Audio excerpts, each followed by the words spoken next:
দেখে মনে হতে পারে কোনো চলচ্চিত্রের শুটিং চলছে, কিন্তু চলচ্চিত্র নয়, বরং প্রস্তুতি চলছে নতুন এক ভিডিও গেমসের। নাম স্টার ওয়ার্স আউটলস। স্টার ওয়ার্স সিরিজের চলচ্চিত্র বহু দশক থেকেই দর্শকের মন জয় করে আসছে।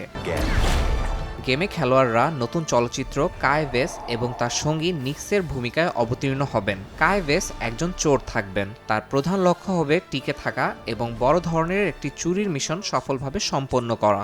এক চুরি তার এবং তার দলের জন্য বড় ধরনের সাফল্য নিয়ে আসবে। কায় ভেসের অভিযানে অংশগ্রহণ করে গেমাররা গ্যালাক্সির রহস্যময় দুনিয়ার নানা রোমাঞ্চকর পরিস্থিতির মুখোমুখি হতে পারবেন।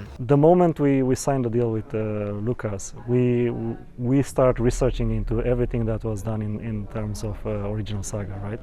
So we made our homework. We try to understand the story. We try to understand the approach, and of course we try to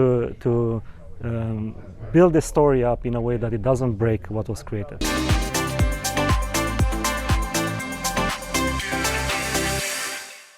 গেমটি নির্মিত হয়েছে উইবিসফট স্টুডিও এবং লুকাস ফিল্ম গেমসের যৌথ প্রচেষ্টায়। দ্য এম্পায়ার স্ট্রাইকস ব্যাক ও Return of the Jedi চলচ্চিত্রের মধ্যবর্তী সময়কালের ভিত্তিতে এর কাহিনী গড়ে তোলা হয়েছে।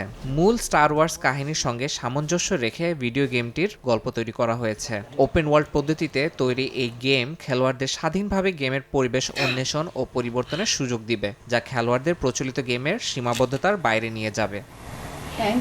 ইয়াসিন মোহাম্মদ জিসান, সময় সংবাদ।